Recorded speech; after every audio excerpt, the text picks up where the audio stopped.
Quando a gente fala de consumo, a maioria pensa que é sobre uma compra específica, mas consumo é muito mais amplo do que isso. É sobre uma decisão humana. É sobre como o cérebro escolhe, recusa, aceita, cria preferência e até mesmo como repete comportamento. O que Martin Lindenstrom mostra no livro A Lógica do Consumo é basicamente simples. As pessoas decidem antes de perceber que decidiram. E isso explica não porque elas compram, mas porque elas acreditam no que acreditam, seguem quem seguem e repetem padrões que nem sabem explicar. Eu gosto desse livro porque ele revela algo que muita gente ignora.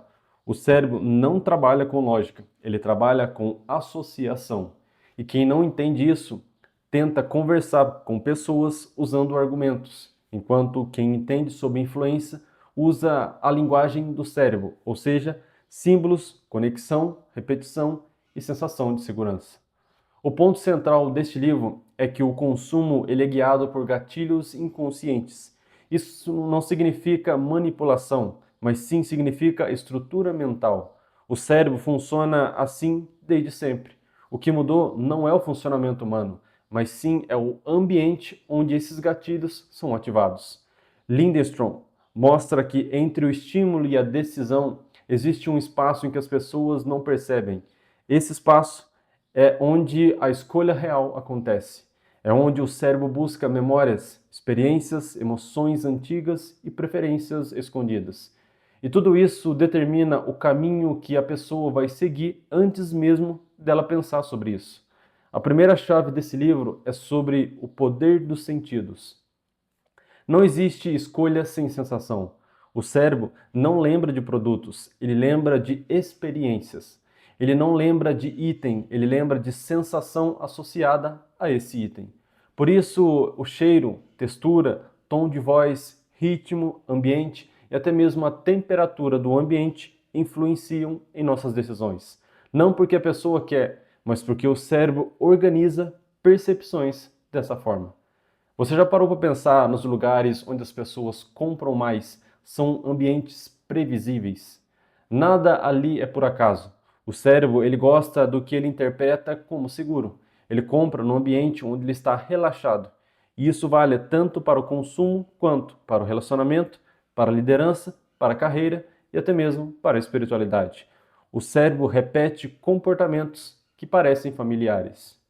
Outra parte desse livro é sobre o neuromarketing, não no sentido superficial, mas no sentido estruturado. A ideia de estudar o cérebro enquanto a decisão acontece. Lindstrom mostra que pessoas mentem em pesquisas, não por mal, mas porque elas não têm consciência do motivo real das suas próprias escolhas. Se perguntar a alguma pessoa por que você escolheu isso, ela vai criar então uma resposta racional para justificar algo emocional. Isso é automático. Muitas das vezes a pessoa faz e nem sequer percebe. A partir daí, desse momento, um ponto que eu considero essencial nesse livro.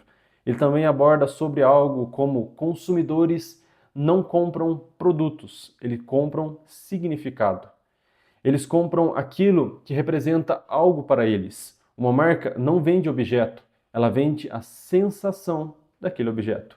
E quando você entende isso, você sai da superfície e começa então a enxergar o comportamento humano num outro nível mais profundo. Por isso eu sempre falo, tudo que uma pessoa consome revela sua identidade interna. Não adianta tentar convencer alguém mostrando benefício racional se o significado interno não foi tocado. A decisão sempre vai acontecer no lado subconsciente. A justificativa acontece então no lado consciente.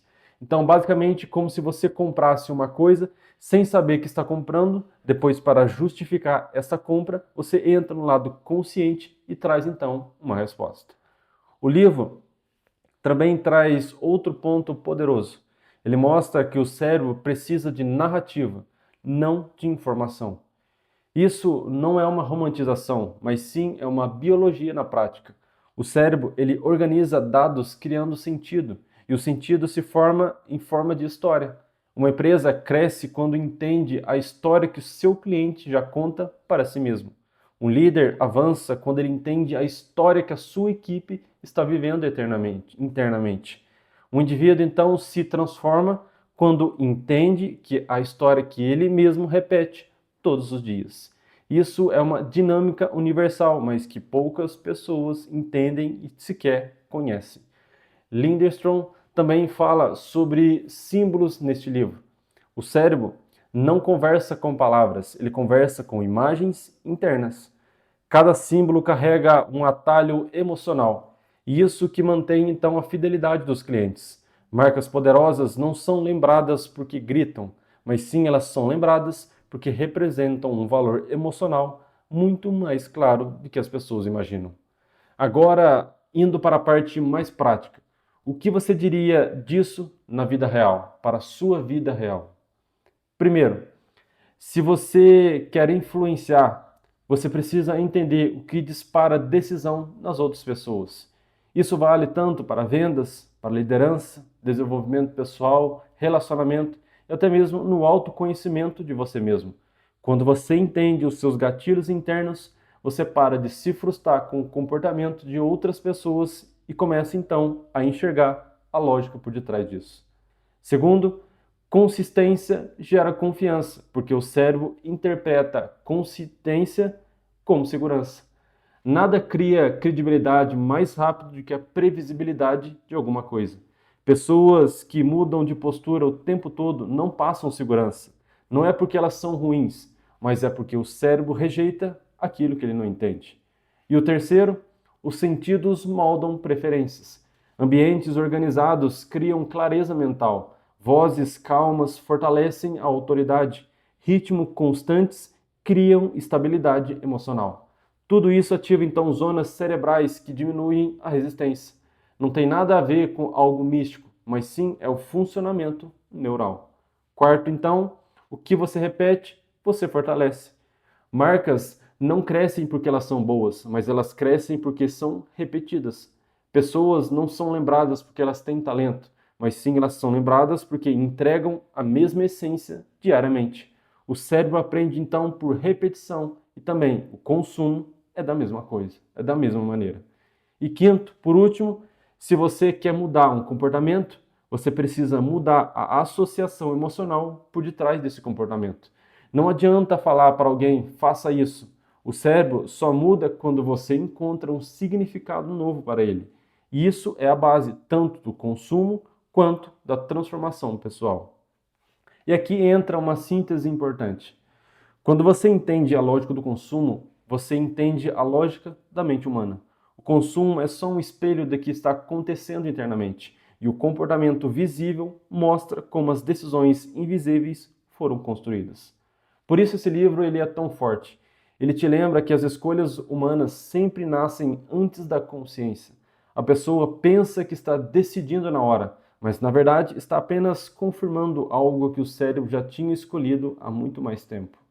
A conclusão daqui é praticamente simples, mas também poderosa para a continuação. Ou seja, quem entende como o cérebro organiza decisões vive em um nível acima, porque quem deixa de inserir na lógica começa então a falar na linguagem que o cérebro realmente quer ouvir, ou seja, significado, símbolo, consciência e ambiente, e também uma narrativa interna. E esse, então, é o ponto central. E quando você domina isso, você está dominando o comportamento, inclusive o seu comportamento.